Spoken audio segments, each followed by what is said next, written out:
Año Nuevo. Los mismos Extra Value Meals en McDonald's. Ahora te puedes llevar 2 snack wraps y papitas y una bebida mediana por solo $8. Solo por tiempo limitado. Precios y participación pueden variar. Los precios pueden ser más altos en Hawái, Alaska y California y con entrega.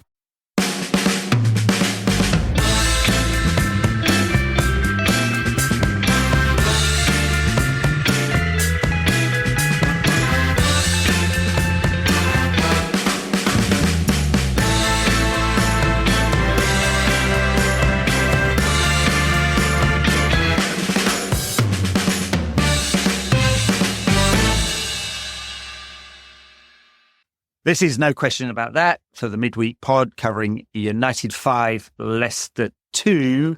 I'm Ed and I'm with Tom. How's it going, Tom? Great. The good times are back, baby. Yeah, for the first time in, 18 months, we can do a podcast where we're not bitching and moaning about what's going on at Manchester United. I know, and one of my favourite players of all time is manager. Well, until the 11th of November. I know. I mean, I really hope they find a way of keeping him. Yeah, we'll go through all the details on Amorim and Ruud and all of that kind of stuff because there's a lot coming out as one would expect. A busy week at Manchester United. When is it not? But a particularly busy one. Busy week for content producers. We put out the main pod, we put out a bonus pod, we did some dailies. Absolutely everything has been out of date by the time we published it. And it's only Thursday as well. Like this must be the 4th or 5th of the... What would they think of the podcasters and slow down? Exactly, yeah. Yeah, all right. So, Ruud in charge for what looks like, 4? Probably 4 in total, games. I think, games, yeah. 4 in total, left. 3 left, yeah. Same as Michael Carrick got. I wonder if he can go through this unbeaten as well. Yeah. And I really hope they find a way of keeping Ruud. Just his connection with the club, and it looks like they're bringing a lot of coaches with Amorim, maybe up to 5, which suggests an awful lot of coaches might be leaving, and an awful lot of coaches that are at the club right now have only just joined, including Ruud Van Nistelrooy. And it just kind of, there's a bit of an echo of when David Moyes came in and brought all his own coaches and kicked everybody else out. Yeah. But at least we were doing well then. Like now it's like maybe we should get rid of football. Well, maybe, yeah. No, I guess I don't really care about Andreas Georgsson or whoever the goalkeeper coach was. His name I've totally forgotten because there's another goalkeeper coach coming in from Portugal who's like 90 years old and all this kind of stuff. But I do care about Ruud Van Nistelrooy. And his love for the club was absolutely clear. Fist pumping, the celebrations when United scored.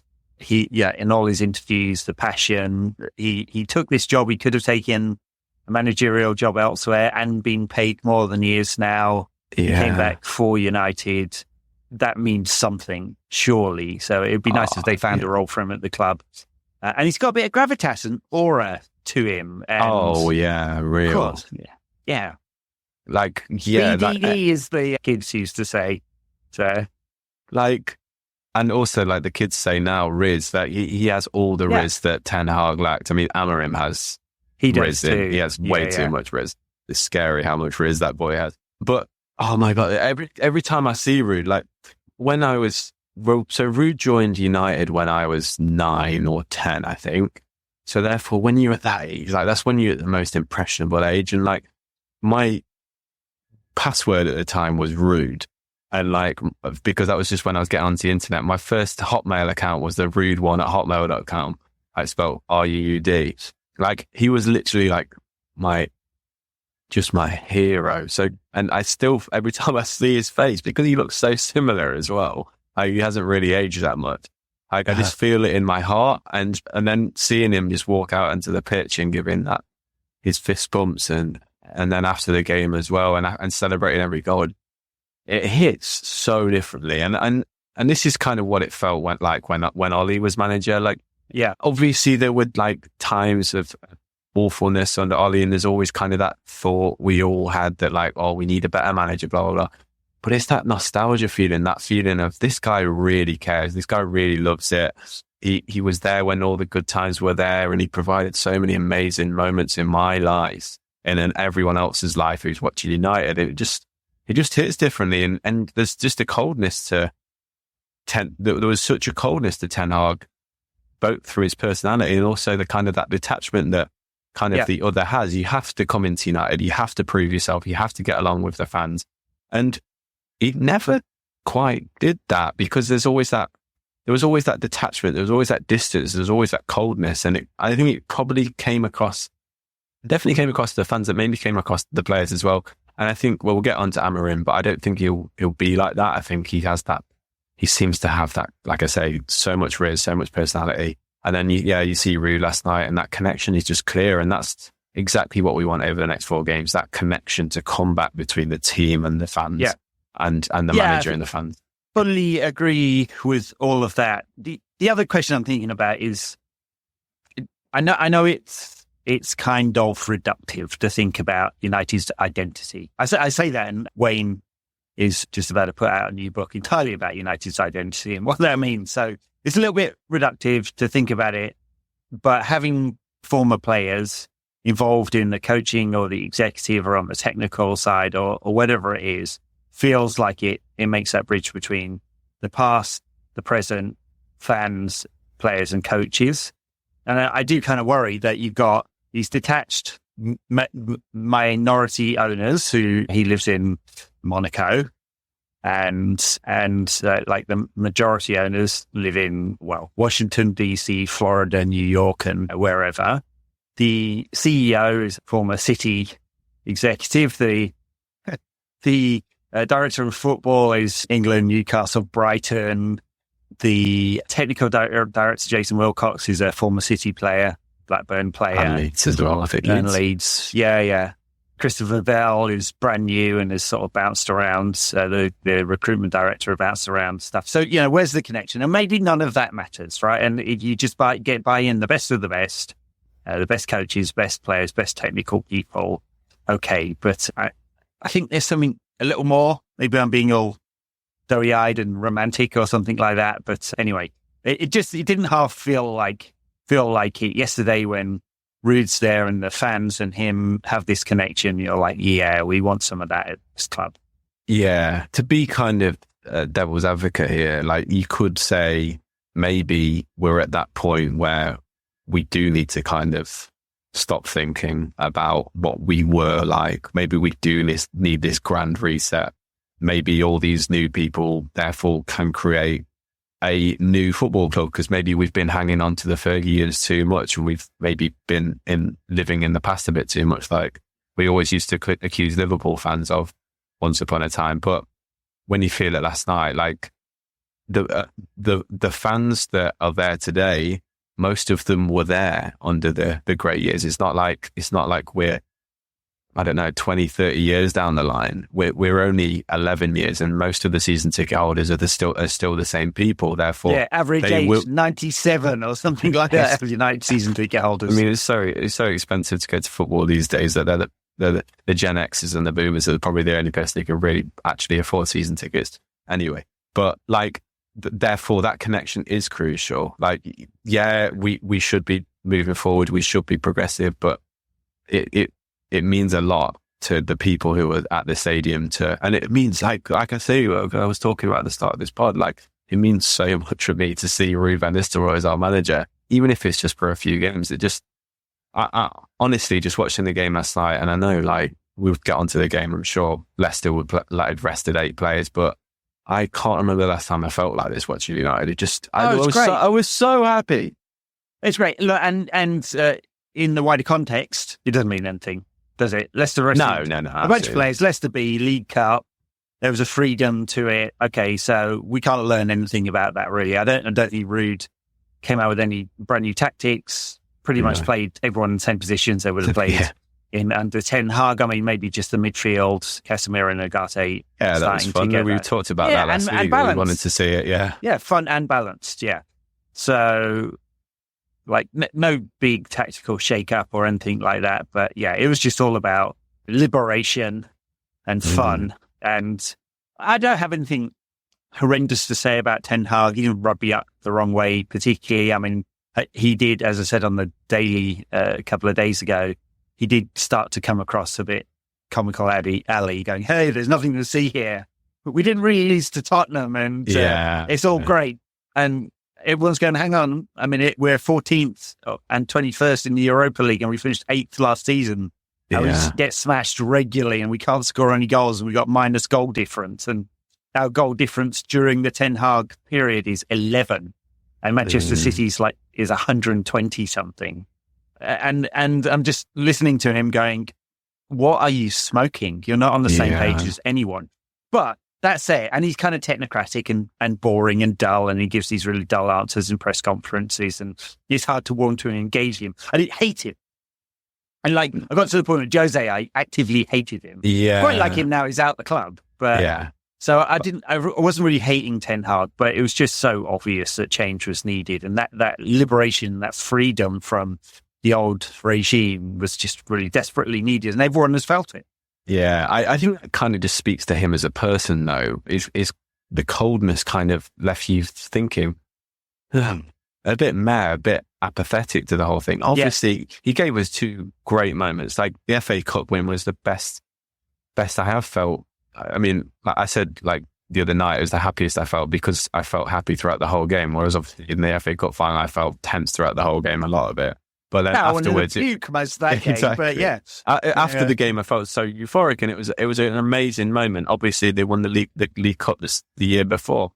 He did give us great moments, but the coldness of him kind of speaks to a lot of the feelings I think that most of us had when this ended. It kind of is like a relationship with an ex or a girlfriend where there was never much going on anyway. There were no real emotions in it. And then when it ends, you kind of okay, fine. And that's how it felt. Oh, your girlfriend is not listening right now. I hope she's not. Not this one. Not this current one. She's great. That's what, apparently. Which one? You telling me there are a few of them? Yeah. No, don't listen to him. He's a troublemaker. I am. Yes. I actually can't remember where I was going with that. Anyway, that's probably something about breaking up with an old girlfriend and Ten Hag. Yeah, no, he was a cold man essentially. Liberation. Yeah. And you did get, like you say, he got a bit Trumpish at times, and kind of used that to his advantage, like the press are out to get us, and that kept him in a job throughout the summer and until today. But there's only so much you can try and kid, and people did you still see people on Twitter still backing him and stuff, and he just, it did make me laugh when there's one Ten Hag fan account. Ten Hag Ball, was it? Yeah, who I can't remember what his name was exactly. Who's now did a post going, "I'm going to rebrand. Wait here for exciting news," and then he's rebranded as Amarin fan account or whatever. I was just like, "Oh, you absolute fucking grifter." I hate that. Hate that. I just don't understand it.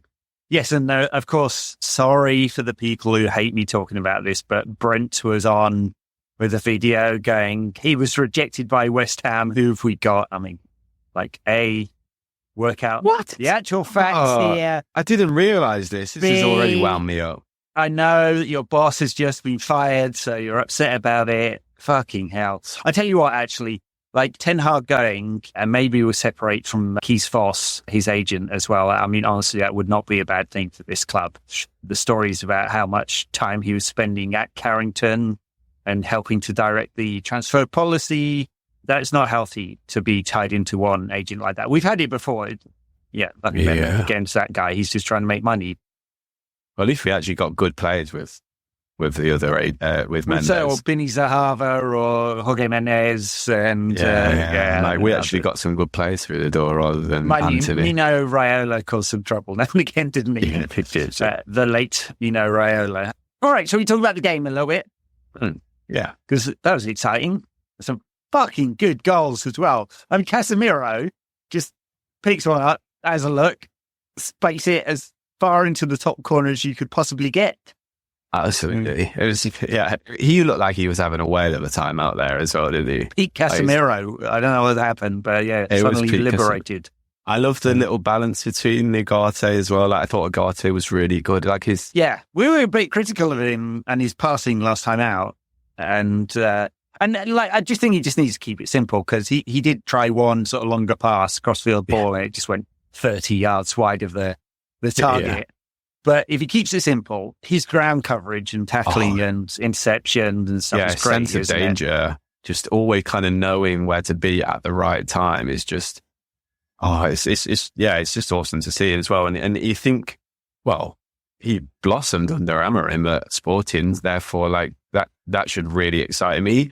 He almost looked like yesterday when he was playing, like almost had a spring in his step, thinking, my old boss, the last boss who got the best out of me is coming in.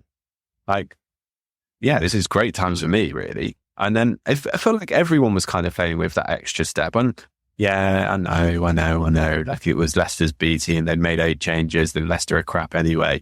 Understand all of that. But like, it was the joy. Saw Rashford smiling before a free kick and Casemiro just having fun. And it was lovely. Yeah, shame Rashford didn't get a goal. I mean, I really don't think the right-hand side suits him at all. I mean, just look at the data. He's almost literally half the player playing off there, but don't need to go into that too much again. But yes, I hope Amorim is able to find a great role for Rashford. And in fact, go into more details with Danish on the Tactics Show for backers on patreon.com or Spotify is on there. You got to search for No Question About That Extra. I don't know why they have to do it as a separate feed or Apple Podcasts in the main feed, and you can listen to that one. But he plays this narrow front three, which will suit Marcus Rashford very much. I don't know how it suits Bruno, but we'll work out that one later, I suppose. Anyway, the Leicester very, very open. They attacked even with their B team, and so like we can't read too much into it. They just let United attack them, whether it was from like special moments like Casemiro's or on the break, or just you're having a lot of possession. It was all very good, wasn't it? Yeah. And like Bayendir, I thought played pretty well. Like, he made one great save in the second half as well. Yeah. Obviously, it would be lovely to have a left back so we can move Martinez out of there, because though he does well, and I like the balance that it has when we have a left footer there, like he really needs to form that partnership, I think, with De Ligt. And if we're going to start playing a back three as well, like, he's going to be obviously crucial for that. And where is that wing back to him to come from? I don't know right now. That's kind of one of the question marks, I guess, for later on. And probably for that. Maybe a question for January. Darnish as well. And then, if Yoro comes back into that back three, that would be, and that's the balance of that is really exciting, I think. Like, on the left, Martinez, in the middle, De Ligt, and then Yoro with his ball playing ability on the right. Yeah, and last night, what did we have? We had De Ligt and Lindelof, who I assume you'll be binned at some point anyway. He's out of contract in the summer. And Martinez at left back. He's not exactly an overlapping left back, is it? But you can really expect that, I don't think. And Dello on the right. Mazraoui came on the left later in the game, didn't he? Which he's perfectly comfortable there as well. I don't know whether he's going to make a wing back or not. He's not that athletic. No, but I don't know on the left. I think this is always the danger with 3-5-2. You have to have great wing backs. We saw the best team, I guess, one of the best teams in Europe last season, Bayer Leverkusen, play this formation, but their right and left wing backs were just unstoppable. Like, they scored ridiculous amount of goals. Grimaldo and Frimpong, and I think they had Stanisic, who sometimes played at the right as well. Like, they were almost like their most effective players, and you think they were very attacking, very high starting positions. Yeah, you could it's hard to call them wing backs. They definitely weren't defenders. Yeah, I mean, what? Yeah, but our boys are just. Yeah, and there's not even really an obvious conversion you could make. I mean, could Anthony turn into a left wing back? Don't know. I mean, he's not that quick either, is he? He was pretty pissed off about playing left back in the cup game against Liverpool. I'm pissed off that United paid 100 million euros for him. So swings and roundabouts, isn't it? Yeah. Who else did we like last night? Because everyone played pretty well, but particularly Casemiro, Ugarte, Garnacho was bright. Bruno was good as well. Bruno got liberated. Got his first goals of the season. He didn't impress. Oh, God, I'm worried about him. Like, nice with the ball at his feet, like, moves okay. Not a striker, though, is he? Like, I know he scored some goals last season, got like 14 or something. So He must know how to score goals. I don't see it. No, I don't really know how he's going to fit into an Amorim team either. Like he reminds me, like his style of football, I feel like it's quite similar to like Ibrahimovic, but he hasn't got the star quality that Ibrahimovic does. The goals, the way. I mean, I wonder how many touches. I didn't look at the data actually, but how many touches did he have in the box yesterday? It might be none. I can't think of any of that off my head.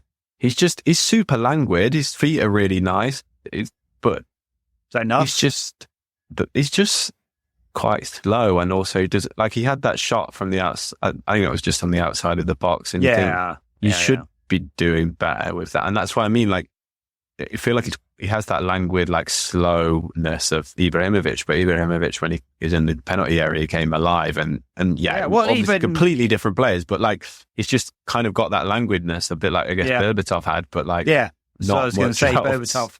Berbatov was able to score goals though, wasn't he? So, yeah, I do worry about this. I mean, I don't know whether this was Ten Hag driven or club driven, say, but they liked him, and obviously he was not too expensive in sort of modern terms because he had a release clause. So I hope kind it of wasn't. looked to like Gyökeres though at Sporting, obviously, and you think, could we have got him for a similar price? Like, yes, I mean, we could have got him for like 10 million 2 years from ago. Coventry, yeah. And I don't want to go too harsh on Xerxes. It's early days. He's a young lad, like. And I don't want to kind of pile on him. It's just, especially last night, is where you want to see him get on the goal scoring sheet. Like everyone else is playing well, and he's kind of not. It's a bit concerning, and you can see that people on Twitter are slagging him as well.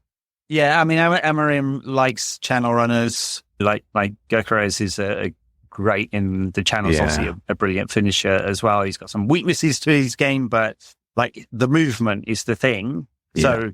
I think I look at Højlund, I go, that doesn't look like a bad stylistic fit. Yeah, I think that as well. Yeah, for sure. Yeah, and hopefully it'll be less sort of back to goal fighting with the two centre backs and never getting the ball in front of him. Hopefully there'll be more stuff in front, because it's the wing backs that are required to stretch the game. The two outside forwards or the inside forwards are there to support the main point of the attack, and there's a lot of interchangeability. So feels good for Højlund. We'll see. Time will tell, of course, but that feels like a better stylistic fit than Xerxes. He doesn't feel like a fit anywhere, really.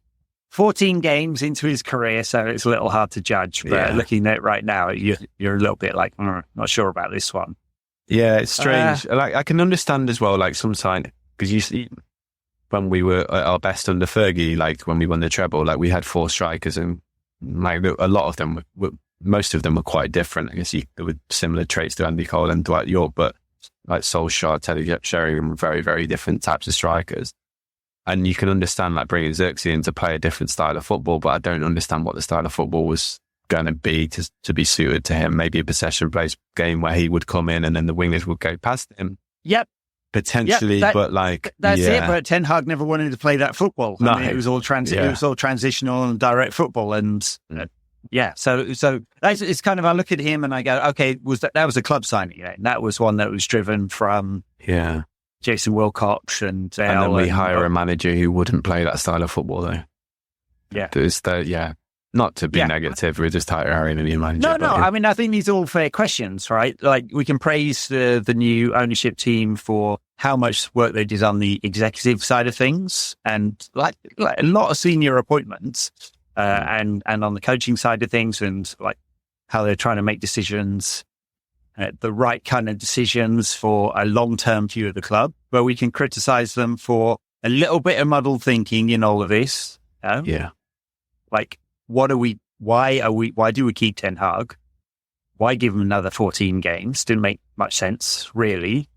So if Amorim was available in the summer and he was the one they wanted, why not do it then? I think that's a really fair question. And of course, we can ask questions about their treatment of staff at United and normal people who are not on massive wages, who've lost their jobs, and there may well be a need to cut costs at the club, but it's had a real and lasting impact on not only their lives, but on the operations of the club itself, because we see that. and we hear it. I know there are people at the club that listen to that. So, we've heard some of that. So listen to this podcast. I mean, so yeah. What was it? So we had Casemiro first. What was the second goal? Was that Bruno's free kick? I'm forgetting the order of things. Bruno now. Kick was that third. Yeah, I think after they scored. Second was that Garnacho, the offsides. Dalot offside.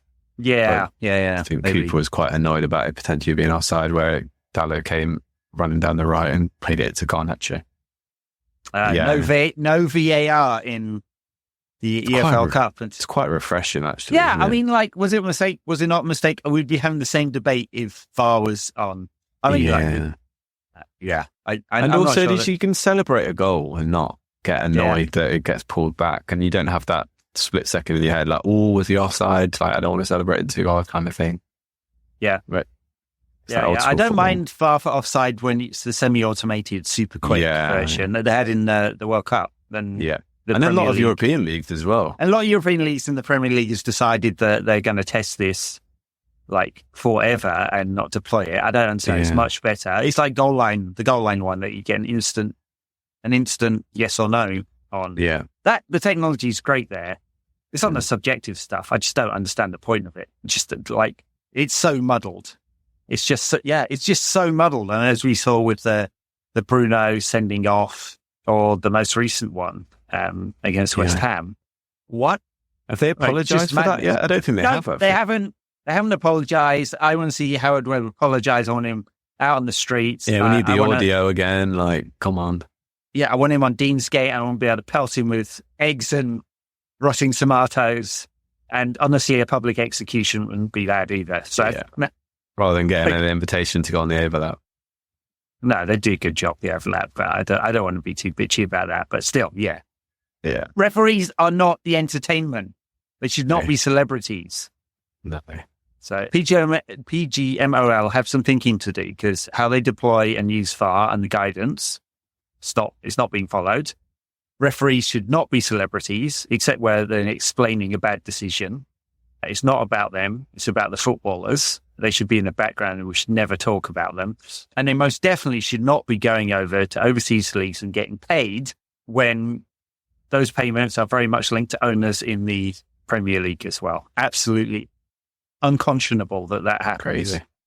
Yeah. And it's that sort of thing was just so stupid. Like, because corruption or not, like, the optics are just horrendous. Like, what are you doing? It's madness. Anyway, so we didn't have VAR in the EFL Cup, so United scored a goal. Great. Oh, Steve Keeper was very angry about it. And also his dad was like, used to be a he's either a ref or like a part of like a Howard Webb of his time, I think. Right. So he should know better. Oh well. He's all right, Steve Cooper, but that was all a bit. He was a bit petty afterwards as well. He's like complaining that the atmosphere was flat. And for League Cup games, it's a different crowd at Old Trafford. So, Come on, get a grip, mate. I know. Leicester brought about 3 people. They didn't make any noise at all. Leicester fans in general, pretty shocking. When they were in the league, Leicester generally, all they would do is like they have those like little clapper things, don't they, to make the atmosphere good. If you have to give out clappers to make your atmosphere good, like you cannot be having a go at like a crowd full of 70,000 fans on it. The little plastic flags they have at Chelsea while they're singing their one song. Yeah. Or the Vuvuzela, although there was at least some cultural link with the Vuvuzela. Everyone hated it because it sounded like a swarm of bees or something. But yes, clappers, very small time is it. And anyway, there was small time, so Steve Goodbutt can fuck off with his criticism. That's what he can do.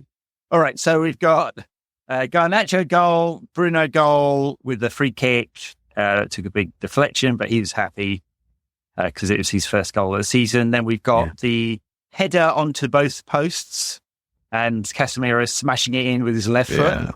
That was great. That was great. Loved it. And he also, he looked so happy like the whole evening. It was, really fun. Yeah. Then I think, I guess I said Bayern played really well, but I think maybe you could like fault him for the first one where he kind of came out and kind of carried it kind out. of bit soft with his hands there, wasn't he? Yeah, a little bit. Whereas I think this is one of the things that Onana doesn't get enough credit for, like the ability to come off the line, and he always catches it because he's a strong, really good. This strong season, boy he's as been well, really isn't good. he? And yeah, absolutely. I mean, I think I mentioned it on the last pod. I think he's commander of the area. He's excellent. He hasn't chucked one in. His use of feet will be interesting under Amorim because he goes so long, so often. Yeah. Under Ten Hag, and it was clearly instruction to bypass the press because they believe in their ability to play through the lines.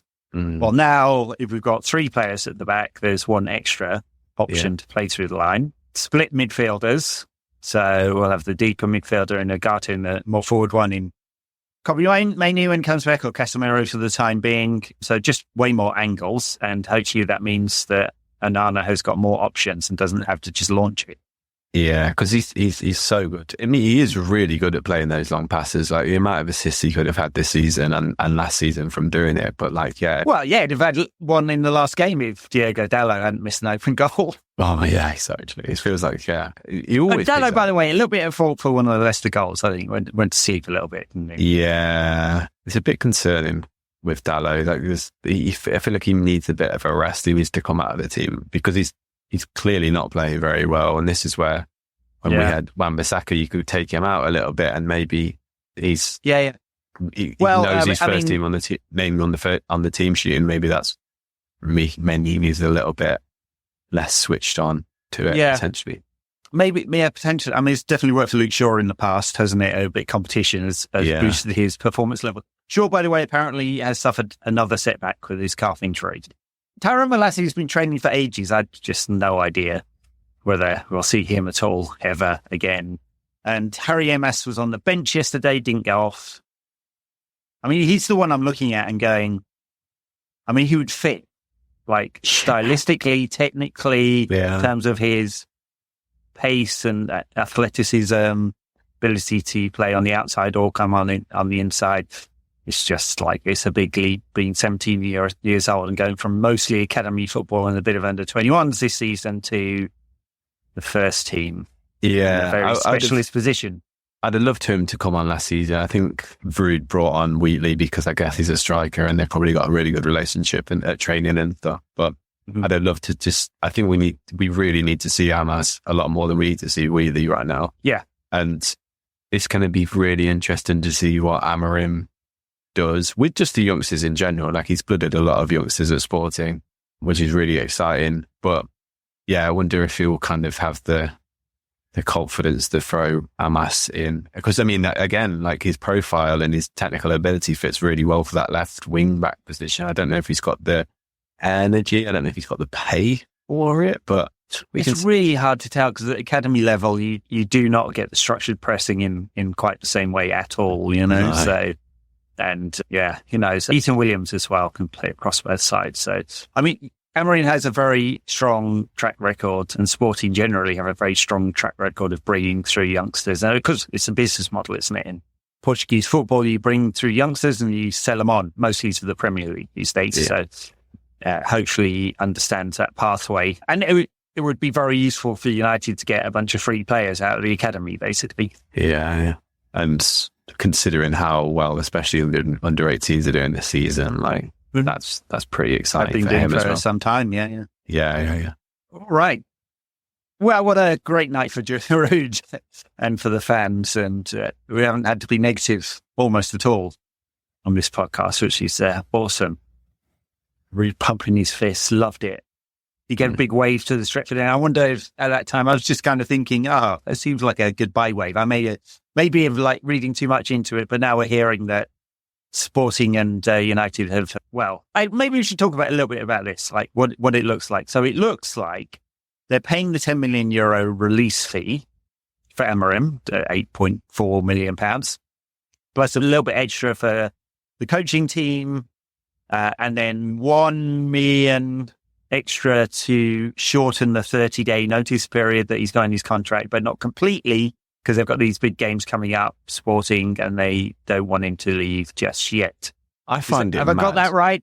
It's a bit bizarre, isn't it? But the only reason I can see why you'd put a notice period in is because you want to make a little bit more money.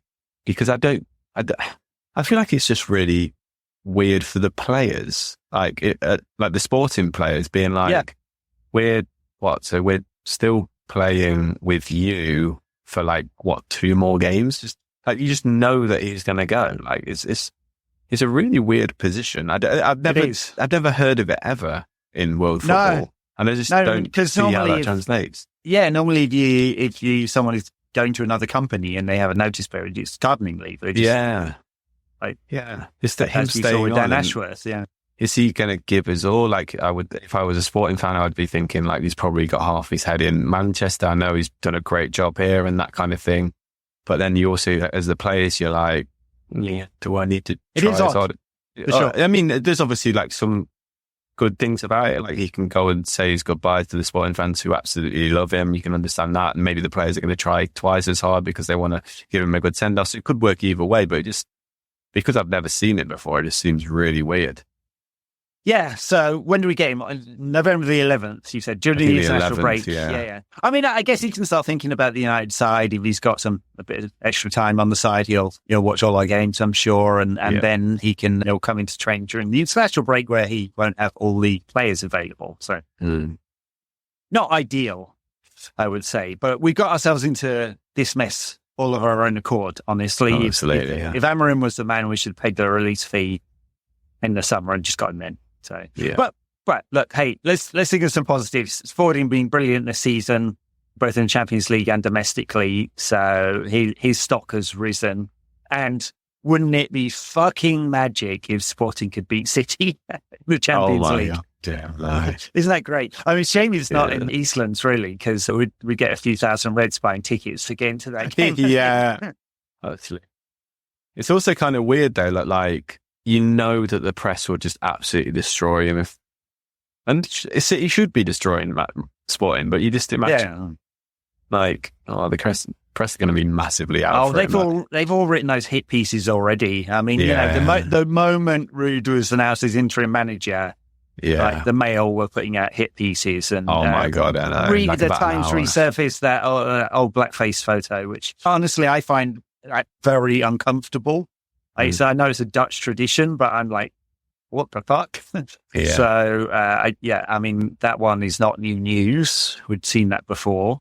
But so I'm sure they're all digging into Amorim's past and trying to find some ex-girlfriend or like some falling out he's had with a player or whatever it is in order to rustle up those hit pieces. And of course, if City do beat Sporting, it'll be, look at the crap you've got. By the way, can we, I know I talked about this with Isabel on the daily, can we just talk about City's reaction? Oh my God. How they briefed all their favourites. We really didn't want him. Honest, Gov, we absolutely weren't interested. Yeah, that's why you hired the sporting director. The sporting director. Yes, Hugo Viana, And like I saw some people say as well, like it was all Hugo Viana. That's why like Sporting have been so good. Hugo Viana was at Sporting for 2 years before like Amorim took over, and Sporting were an absolute mess when Amorim took over. So don't let any City fan or anyone else talk to you about that, because that is complete bullshit. The mess that Sporting were in was so bad that fans broke into the training ground and attacked the players, and the players all resigned as a result. Yeah. And then, absolute chaos. It makes this job seem easy in comparison, really. I mean, I guess from a sporting point of view, no pun intended, maybe. Yeah. He's a systems coach. He has a very, very clear idea about what he wants and what he's going to do. It doesn't seem like he's going to change it for United, but we'll see. I mean, that's just guessing. Yeah. Ten Hag was totally muddled. He had an idea and then he got totally muddled when he came to United and couldn't decide what he wanted to do. So hopefully that will not happen with Amorim. You need some flexibility, of course. Yeah. And he has done. At times he's played two up front and he's and occasionally in the played Champions back League games, I think he's a lot more pragmatic. He's not all as focused on possession football. And you need to have that, I guess, if you're a manager in those leagues. You can't just play the same style of football. Like, obviously, in Portugal, there are only 3 teams, really. He did really well at Braga and won the Cup of Braga, but like there are only 3 teams that are ever going to win the league, basically. Therefore, you're going to dominate possession against every single team you play against. However, when you go into the Champions League, obviously, because you're from a lesser league, you have to play a different type of football. So actually kind of getting that type of manager who can do both, get a manager who can do both. Like, he has that in abundance. And also I've seen that people compare this hire to Ten Hag. Oh yeah, he's won a league with a big club in a lesser league. Like, there's no comparison. Like Sporting hadn't won the league since 2002 before Amorim took over. The club, like we said, was in a complete mess. Yeah, Ajax had a few like fallow years before Ten Hag took over, but Ajax play a distinctive style of football, and Ten Hag came in, played that style of football, then tried to translate that style of football to Sporting, but to United. Whereas Amorim came over, completely like changed the blueprint of the team, completely brought his own style of football, completely changed a club which was in a complete mess. Like I say, I hadn't won the league since 2002 against Benfica and Porto, like, who were basically giants in that league. Really good. Benfica were awesome at like the turn of this decade. Yeah. And won the league immediately. And therefore, and also, I think has the pragmatism, which I think we've seen from his 4 years at the club, to bring that to United and also be pragmatic, but also a systems coach. And also he has so much fucking charisma and an absolutely beautiful smile, which Ten Hag doesn't have. And you need to have charisma to be the United manager. We've seen that with all our best managers ever. And Ten Hag just didn't have it.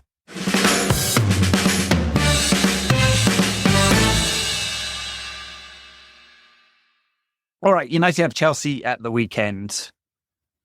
What do we expect from this? Chelsea are doing pretty well at the moment. Yeah, Chelsea are good. And I thought they were good against Liverpool in the first half as well, and dominated a lot of possession and then gave away a silly penalty. And I feel like this might be, because nothing, like, we still saw structural changes. If we want to be we want to be a bit negative about last night and a bit pessimistic, like, we did see a few of the same problems, and that's obviously going to happen. Like, Ruud wasn't going to come in and change it overnight, and he has to kind of keep that continuity. And what's the point in changing the style of football right now for 3-4 games? Like, and therefore I think Sunday will probably be quite similar. We might see more of a reaction in terms of like motivation and ferocity, but in terms of like the tactics on the pitch, I don't think we're going to see that much change. Yeah. It was really hard to tell, wasn't it, from Leicester? Like, did the press look different? Really hard to say. Yeah. This idea of like pressing with 3 up front, man to man, and then once he's beaten, like everyone dropping back, hence the donut formation. Couldn't tell whether that was different last night or not. Didn't see any. And why would it be? He's had like 1 day of training or whatever. Yeah. So probably not much different against Chelsea. Maybe they just feel liberated. Who knows? Yeah, and that will go a long way, and the crowd are going to be massively up for it. Like, obviously, like you say, it's a different type of crowd at the League Cup game, so their fans on Sunday will be different. It'll be the regular season ticket holders, essentially, that will be there compared to last night. And it's just going to be bouncing because everyone loves Ruud. And like I say, that can take you so far, but I feel like Chelsea, like you say, are good.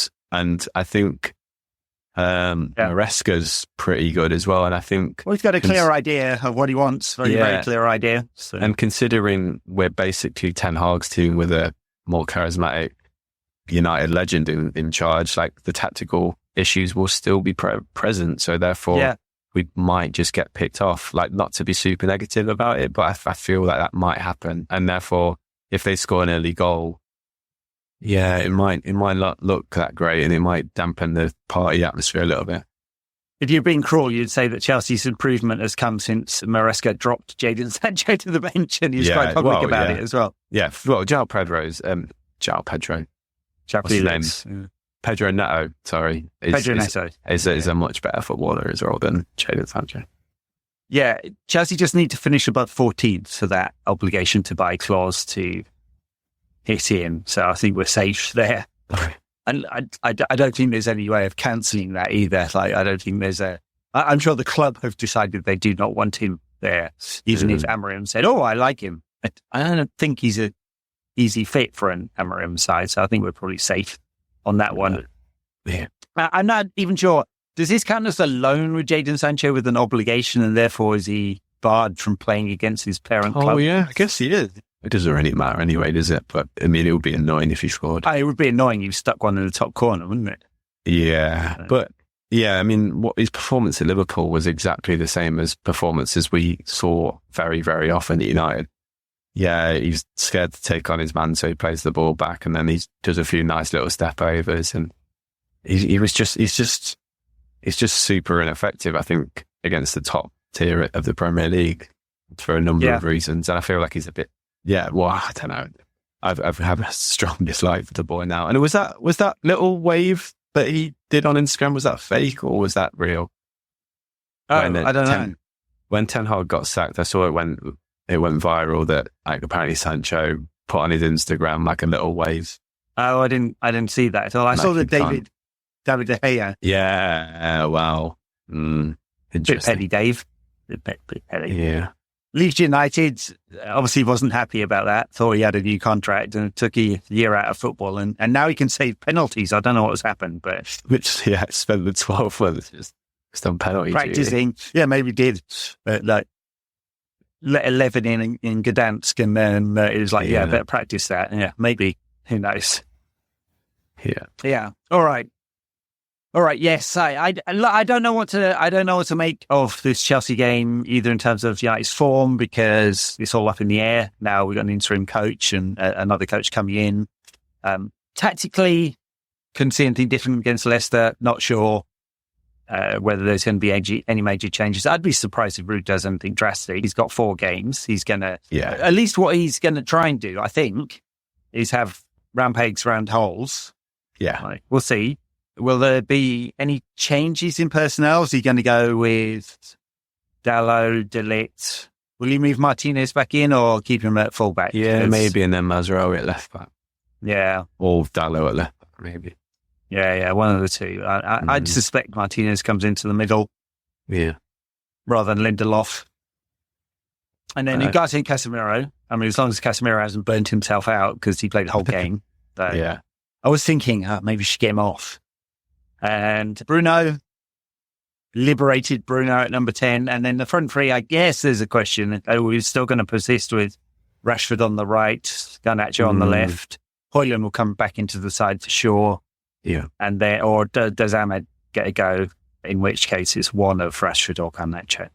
I guess we'll see, but I guess it would hopefully just come down to conversations with Ruud and Rashford. Like I feel like it's Rashford really. Where do you want to play? Because I don't think there's too much difference to seeing Garnacho on the left and Garnacho on the right. And I mean, there's definitely certainly not as much difference between Rashford on the left and on the right. So, I would much rather have Garnacho on the right and Rashford on the left. Mm-hmm. But tactically, you can get to the byline as well, can't you? Garnacho on that just right, in terms of the performance levels. Yeah. So, all right, I guess we'll leave it there. I mean, mostly that was fairly positive, wasn't it? So until the last 5 minutes. 3 more games to Ruud. Chelsea, PAOK, and I forget the last one. Leicester again, yeah. Leicester again is now on the 10th, yes. All at home. Yeah. 4 winnable games-ish. 4 winnable games. Tough, we kind of have to win against PAOK. Yeah, have to, yeah. I mean, surely. Come on. I was looking at their squad. They've got absolutely nobody of any quality. Dejan Lovren, former Scouser. Oh, my God. Does he play for them? He does. He should get the appropriate welcome at Old Trafford. Where do they finish in the league? 3rd? Behind Olympiacos? You know what? I've no idea. I haven't started thinking about that game yet. So. Yeah. All right. We'll catch everyone at the weekends and probably do a preview with a bit more depth on our YouTube channel, which you can find at youtube.com/@NQATpod. Do very funny URL, so you can find us on Patreon if you want to back the show. Tom is at Thomas Mortimer with a Z on Twitter. I'm at NQATpod on Twitter, Instagram, Facebook, Blue Sky, and Threads. No one else is there, so I don't know what the point is. Absolutely empty. Okay, thank you very much, everyone. Bye now.